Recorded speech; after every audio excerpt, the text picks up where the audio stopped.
Hello friends, मैं हूं शुभम शुक्ला। आप सभी का स्वागत करता हूं हमारे YouTube channel Shubham GS online classes में। देखिए, आज का जो टॉपिक है वो सेंटर स्टेट रिलेशनशिप वाला जो पढ़ा रहे थे उसमें एक प्रकार के अधिकार मैंने आपको विधायी संबंध बताए थे। तीन प्रकार के संबंध, ठीक है। केंद्र और राज्य के मध्य तीन प्रकार के संबंध थे। विधायी संबंध हम लोगों ने कवर कर लिया था, तो प्रशासनिक संबंध और एक आपका वित्तीय संबंध, ठीक है। दो टॉपिक अपना बचा था, तो उसी का आज नेक्स्ट पार्ट है, ठीक है। तो वो आज के वीडियो में कवर कर रहा हूँ, ठीक। तो अगर आप लोग को वीडियो पसंद आए तो वीडियो को लाइक कीजिए, चैनल को सब्सक्राइब कीजिए, ज़्यादा से ज़्यादा शेयर कीजिए, ठीक है। इसमें कुछ आर्टिकल्स आपको याद रखने, कल तक मैंने कहा था कि कल वाला जो आर्टिकल था वो याद नहीं रखना है, कोई भी आर्टिकल।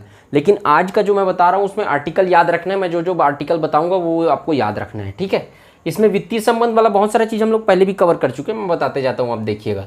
भाग 11 में है केंद्र राज्य संबंध, सेंटर स्टेट रिलेशनशिप, ये तो अपन कल कवर कर रहे थे। भाग 11 के अंतर्गत तीन प्रकार के संबंध है: विधायी संबंध, प्रशासनिक संबंध, वित्तीय संबंध।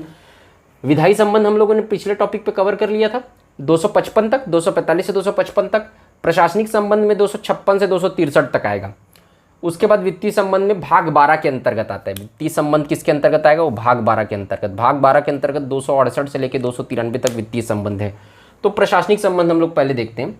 प्रशासनिक संबंध के अंतर्गत कार्यकारी शक्तियों का बंटवारा। देखिए, प्रशासनिक शक्ति के अंतर्गत कार्यपालिका के अंतर्गत कौन कौन आता है? राष्ट्रपति, उपराष्ट्रपति, प्रधानमंत्री, मंत्रिपरिषद, ठीक है। तो कार्यपालिका के अंतर्गत, ठीक है, कार्यपालिका यानी कार्यकारी शक्तियों का बंटवारा। कार्यपालिका के अंतर्गत क्या आती है? कार्यपालिका के अंतर्गत कार्यकारी शक्तियां आती हैं। ये कार्यकारी शक्तियों का बंटवारा, देखिए होता क्या है, प्रशासनिक संबंध के अंतर्गत प्रशासनिक रूप से नियंत्रण केंद्र सरकार का हर राज्य पे रहता है। हालांकि 50% शक्तियां राज्य के पास है, 50% शक्तियां केंद्र के पास है। दोनों अपने अपनी शक्तियों का प्रयोग करने के लिए स्वतंत्र हैं, लेकिन फिर भी प्रशासनिक नियंत्रण राज्य पर रखने के लिए केंद्र सरकार क्या करती है? आईएएस ऑफिसर्स की नियुक्ति करती है, आईपीएस ऑफिसर्स की नियुक्ति करती है। तो इस माध्यम से क्या करती है केंद्र सरकार? यहाँ यूपीएससी किसका? केंद्र सरकार का, ठीक। तो यूपीएससी इनकी एग्जाम लेती है, ठीक। तो इनकी नियुक्ति करती है, राष्ट्रपति इनका नियुक्ति करता है और स्टेट में भेजता है। उसके पोस्टिंग का काम जो है, काडर तो सेंट्रल गवर्नमेंट डिसाइड करती है ना इन लोगों का। उसके बाद जो पीसीएस ऑफिसर से मतलब जो रहते हैं, ये आईएएस आईपीएस ऑफिसर्स, उनको ट्रांसफर करने का काम चीफ मिनिस्टर, मुख्य सचिव के हाथ में रहता है, वो स्टेट करती है। तो ये लोग जो रहते हैं नियुक्ति करके केंद्र सरकार भेजती है। इसका मतलब क्या? प्रशासनिक नियंत्रण रखना चाहती है केंद्र सरकार, किस पर? स्टेट पर, ठीक है। कार्यकारी नियंत्रण, ये कार्यकारी शक्तियों का बंटवारा। तो इसी तरीके से कार्यकारी शक्तियों का बंटवारा होता है, ठीक। और प्रशासनिक नियंत्रण जो है, ये प्रशासनिक शक्ति संबंध के अंतर्गत क्या बता रहा हूं मैं? प्रशासनिक नियंत्रण इस प्रकार से राज्य के ऊपर केंद्र सरकार का रहता है, ये बताना चाह रहा हूं। राज्यों को निर्देश देने की केंद्र की शक्ति, ठीक है। अब देखिए, राज्यों को केंद्र सरकार जो है वो निर्देश दे सकती है। अब अगर इस निर्देश को राज्य सरकार नहीं माने, ठीक है, अगर इस निर्देश को राज्य सरकार नहीं माना तो क्या कर सकता है? राज्यपाल के परामर्श से। अब अगर कहीं केंद्र के जो बोला, केंद्र सरकार के कुछ बातों को अगर राज्य सरकार नहीं मानता है तो राज्यपाल ये अनुशंसा कर देगा कि संवैधानिक संकट आ गया है राज्य में और राज्य जो है वो संविधान के उपबंधों के अनुसार काम नहीं कर रही है। उसके बाद राष्ट्रपति क्या कर देगा? 356 के तहत राष्ट्रपति शासन लगा देगा, ठीक। मैं क्या बोल रहा हूँ? अगर केंद्र के नियमों का पालन नहीं किया, राष्ट्रपति शासन जब मैंने आपको पढ़ाया था 356, तो मैंने आपको बताया था कि कारण क्या है, किस किस कारण पे संवैधानिक उपबंधों के अनुसार काम नहीं कर रही है, ऐसा राज्यपाल को अगर लगता है तो राज्यपाल अनुशंसा दे देता है, ठीक है। और जनरली क्या होता है कि राष्ट्रपति उसके बाद फिर आपका राष्ट्रपति शासन लगा देता है। तो ये अगर कहीं राज्यों को निर्देश देने की केंद्र की शक्ति है और केंद्र की शक्ति का पालन नहीं करता है तो फिर राष्ट्रपति शासन लगा सकते हैं, ठीक है, राष्ट्रपति।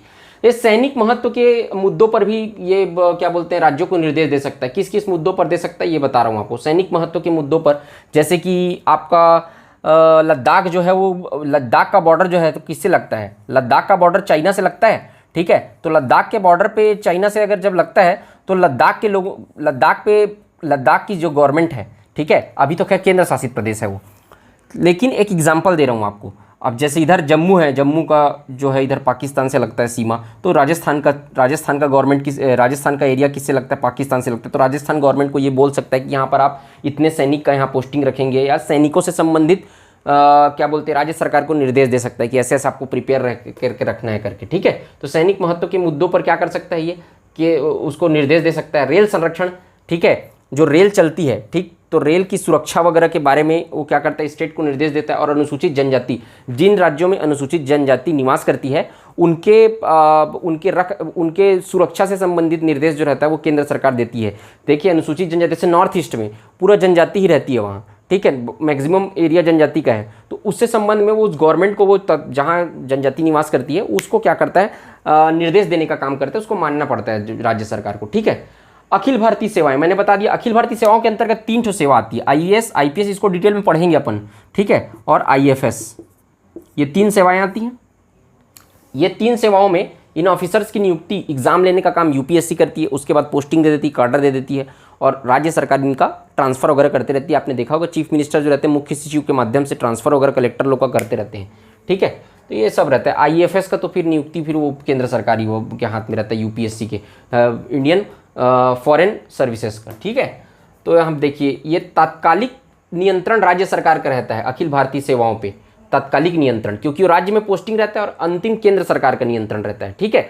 मतलब क्या किया है, प्रशासनिक संबंध के माध्यम से केंद्र सरकार राज्य पे पूरा प्रशासनिक नियंत्रण रखी हुई है, पूरा इंडिपेंडेंट नहीं छोड़ी है राज्य को, राज्य पे अपना नियंत्रण कस के रखी हुई है राज्य केंद्र सरकार। और जब भी क्लैश होता है केंद्र सरकार भारी पड़ता है, केंद्र सरकार की शक्तियाँ ज़्यादा होती हैं, ये चाहे वो अखिल भारतीय सेवाओं के माध्यम से नियंत्रण रखे, चाहे वित्तीय नियंत्रण रखे, चाहे विधायी संबंध में नियंत्रण रखे, किसी भी तरीके से नियंत्रण करके रखी है, ठीक है।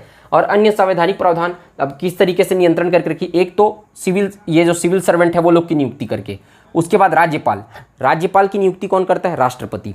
राष्ट्रपति का एजेंट होता है राज्यपाल, तो मतलब कौन, राष्ट्रपति अपना एजेंट बैठा के रखा है कि नहीं स्टेट में, तो और राष्ट्रपति किसके निर्देश पे काम करता है, प्रधानमंत्री। मतलब केंद्र सरकार का नियंत्रण है कि नहीं राज्य पर, प्रशासनिक नियंत्रण। तो इस तरीके से भी आप समझ सकते हैं। इसके अलावा आपका ये अपन देखें मुख्य निर्वाचन आयुक्त जो होता है उसकी नियुक्ति भी राष्ट्रपति करते हैं। और इसके अलावा आपने देखा होगा पीएससी, लोक सेवा आयोग के अध्यक्ष और सदस्यों की नियुक्ति कौन करते हैं, ठीक है, वो भी कौन करता है, अध्यक्ष और सदस्य की नियुक्ति राज्यपाल करता है राज्य का, लेकिन उसको हटाने की शक्ति किसके पास होती है, राष्ट्रपति के पास होती है, ठीक है। मैंने बताया था पहले भी, लोक सेवा आयोग के अध्यक्ष और सदस्यों की नियुक्ति कौन करता है, राज्यपाल करेगा, लेकिन उसको हटाने की जो शक्ति होती है वो राष्ट्रपति के पास होती है। तो कुल मिला के एक के पास पावर नहीं है, सेंट्रल गवर्नमेंट हर चीज़ में हस्तक्षेप करेगी, सेंट्रल गवर्नमेंट पे कौन करेगा, राष्ट्रपति हस्तक्षेप करेगा कई मामले पे, ठीक है। तो उसी तरीके से प्रशासनिक नियंत्रण का संवैधानिक प्रावधान जैसे नीति आयोग, राष्ट्रीय विकास परिषद, ये है तो केंद्र, नीति आयोग का अध्यक्ष राष्ट्रीय विकास परिषद का अध्यक्ष, राष्ट्रीय विकास परिषद का अध्यक्ष प्रधानमंत्री रहता है, राष्ट्रीय एकता परिषद का अध्यक्ष भी प्रधानमंत्री रहता है। तो अध्यक्ष कौन जाता है, केंद्र सरकार द्वारा चुना जाता है अध्यक्ष। और ये जो नीति आयोग है ये केंद्रीय आयोग है, लेकिन भाई जो रूल बनाएगी, जो नियम, जो ये योजना बनाने का काम कर, जो नीति बनाने का काम करती है, जो डेवलपमेंट के लिए योजना बनाने का काम करती है, वो तो स्टेट और सेंटर दोनों के लिए रहेगा ना। तो काम दोनों तरीके से कर रही है, दोनों के लिए कर रही है, मतलब इसका भी नियंत्रण है प्रशासनिक संबंध के अंतर्गत, प्रशासनिक नियंत्रण। और आपातकाल 352, 356, 360 के अंतर्गत तो मैंने तीनों को बता ही दिया है। 352 में राज्य सूची के विषय पे कानून बनाने का अधिकार केंद्र सरकार के पास आ जाता है। 356 में तो विधायिका भंग ही हो जाती है राज्य की, और 360 में वित्तीय आपातकाल जो अभी तक लगा नहीं है कभी, फाइनेंशियल कंडीशन पे तो राज्य सूची के विषय पे केंद्र सरकार कानून बना ही लेती है। ये तीनों को तो मैं डिटेल में बता दिया हूँ। तो इस प्रकार से आपातकाल के माध्यम से भी प्रशासनिक नियंत्रण केंद्र सरकार राज्य सरकारों पर रखा करती है, ठीक। अब आप देखिए ये, ठीक है, ये जो अब भाग 12 देखते हैं अपन, वित्तीय संबंध, ठीक है, भाग 12 के अंतर्गत आता है। ये इंपॉर्टेंट है ना, इसमें जो भी लिखा हुआ इंपॉर्टेंट है, ये पेपर में आ चुका है, आर्टिकल तो आ ही चुका है, 280 वाला आता ही है, ये आकस्मिक निधि वाला देखते, ठीक है, आपको बताता हूँ मैं, ये सब चीज़ अब इंपॉर्टेंट है। वित्त आयोग की सिफारिश पर राजस्व वितरण करता है। वित्त आयोग का गठन किया जाता है प्रत्येक 5 वर्ष की समाप्ति पे वित्त आयोग का गठन होता है। वित्त आयोग का जो गठन होता है उसमें क्या करते हैं, ये वित्त आयोग क्या करता है, राजस्व का बंटवारा करता है।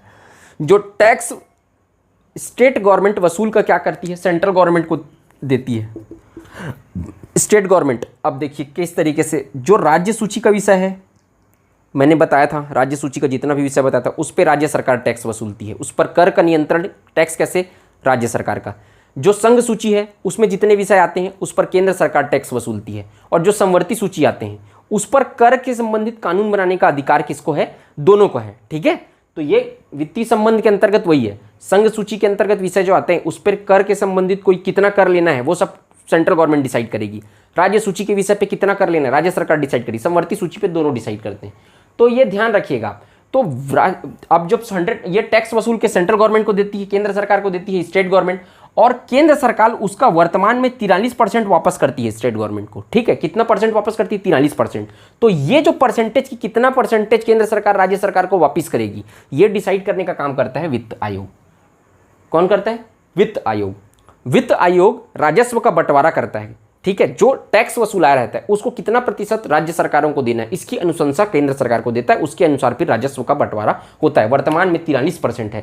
15वां वित्त आयोग अभी वर्तमान में काम कर रहा है। ठीक है, 14वां वित्त आयोग अभी वर्तमान में काम कर रहा है। वाई वी रेड्डी उसके अध्यक्ष हैं 14वें वित्त आयोग के। अभी अस्तित्व में कौन सा है? 14वां वित्त आयोग। आने वाला वित्त आयोग 15वां वित्त आयोग रहेगा, 2020 से 25 तक रहेगा वो। ठीक है, 2020 से 25 तक आने वाला, इसके मतलब अभी अब समाप्त हो गया है। ठीक है, तो 2020 अभी जो वित्त आयोग है 15वां वित्त आयोग शुरुआत हो गया 2020 से 25। एन.के. सिंह उसके अध्यक्ष है। 14वें वित्त आयोग के अध्यक्ष कौन थे? Why we Reddy. 14वें वित्त आयोग के अध्यक्ष कौन थे? Why we Reddy. 15वें वित्त आयोग के अध्यक्ष कौन है? एन.के. सिंह। 2020 से 2025 तक 5 साल के लिए गठित किया गया 15वां वित्त आयोग। ठीक है, अब ये मैंने यहां पे वही बताया, संघ सूची के विषय पर कर, संघ सूची के विषय पर कर कितना लगेगा वो केंद्र सरकार डिसाइड करेगी। राज्य सूची के विषय पर राज्य और समवर्ती सूची पर दोनों, अवशिष्ट सूची पर भी कर क्या कौन डिसाइड करेगा? दोनों मिलकर करेंगे।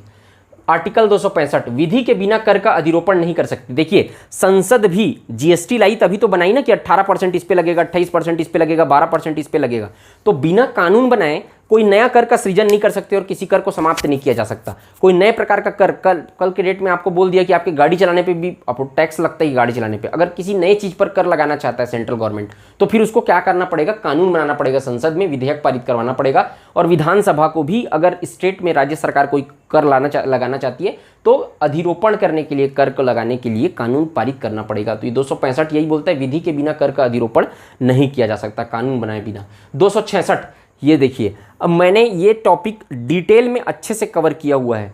ठीक है, इसको क्या किया, डिटेल में अच्छे से कवर किया हुआ है। मैं आई बटन पे इसका लिंक दे दूंगा, आप लोग जाके इसको देख सकते हैं। संचित निधि 266, लोक लेखा निधि, ठीक है, और 267 के अंतर्गत आकस्मिक निधि एंड इमरजेंसी फंड, ये तीनों को अपन ने डिस्कस कर लिए। ये तीनों, ये सब आर्टिकल आप याद रखेंगे, 265, 266, 267। इसके बाद सीधा याद रखना है। अब देखिए 267 से 280 के बीच क्या जीएसटी वगैरह है, वो इकोनॉमिक्स का टॉपिक है। ठीक है, जीएसटी वगैरह जो है वो इकोनॉमिक्स का टॉपिक है, तो उसको मैं अभी इसमें कवर नहीं कर रहा हूँ। तो 280 वित्त आयोग, अब इसमें सीधा वित्त आयोग पढ़ना है 280। ये आर्टिकल को अच्छे से आप याद रखिएगा। वित्त आयोग का डिटेल मैंने भी बता दिया। कर का बंटवारा करता है, 43% टैक्स अभी जो है वो स्टेट गवर्नमेंट को वापिस करता है वित्त आयोग। आर्टिकल 300 क संपत्ति का अधिकार है, संपत्ति का अधिकार आर्टिकल 300 क 19F से इसको हटा कर क्या किया गया है, 300 क में डाला गया है। पहले 19F में था, बाद में उसको 300 क में डाला गया है। संपत्ति का अधिकार क्या है? कानूनी अधिकार है एक प्रकार का। ठीक है, तो आप इसको याद रखें। पहले मौलिक अधिकार था, 19F से हटाकर क्वेश्चन पूछता है संपत्ति के अधिकार को मौलिक अधिकार से हटाकर किस अनुच्छेद के अंतर्गत रखा गया है, तो 300 क। ठीक है, अभी वर्तमान में संपत्ति का अधिकार कौन सा अधिकार है, तो वो कानूनी अधिकार है। मत देने का अधिकार कौन सा है, वो भी कानूनी अधिकार है। ठीक है, तो याद रखिएगा आप, मतदान का अधिकार कौन सा अधिकार है, कानूनी अधिकार है। उसको मैं बताऊंगा एक टॉपिक में कौन कौन सा अधिकार है, वो सब एक बार में कवर कर दूंगा।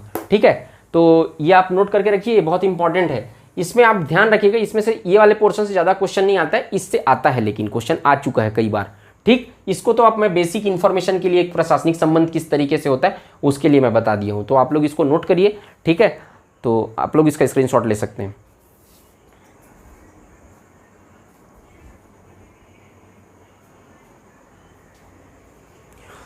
तो आज का वीडियो छोटा था क्योंकि ये दो चीज़ उसमें कवर करना बचा हुआ था, 11 और 12 का। तो 11 और 12 भाग जो है वो कंप्लीट हो गया है, इसमें से आप उसको नोट करके रखिएगा। तो अब जब नेक्स्ट वीडियो में अपन आएंगे तो महान्याय कैग वाला पार्ट अपना बचा, कंट्रोलर और ऑडिटर जनरल, नियंत्रक एवं महालेखा परीक्षक। उसके बाद अपना सिविल सर्विसेज वाला IAS और IPS IFS ऑफिसर वाला जो शक्तियाँ थी 312 और 315। ठीक है, वो बचा हुआ है, और एक निर्वाचन आयोग बचा है। ये सब वाला हिस्सा जो हम लोग नेक्स्ट वीडियो में आते आते अपन कवर करते जाएंगे। ठीक है, तो आई होप आप सबको ये वीडियो पसंद आया होगा। अगर वीडियो पसंद आया तो वीडियो को लाइक कीजिए, चैनल को सब्सक्राइब कीजिए, ज़्यादा से ज़्यादा शेयर कीजिए। आज के वीडियो में सिर्फ इतना ही, मिलते हैं नेक्स्ट वीडियो में। जय हिंद, वंदे मातरम।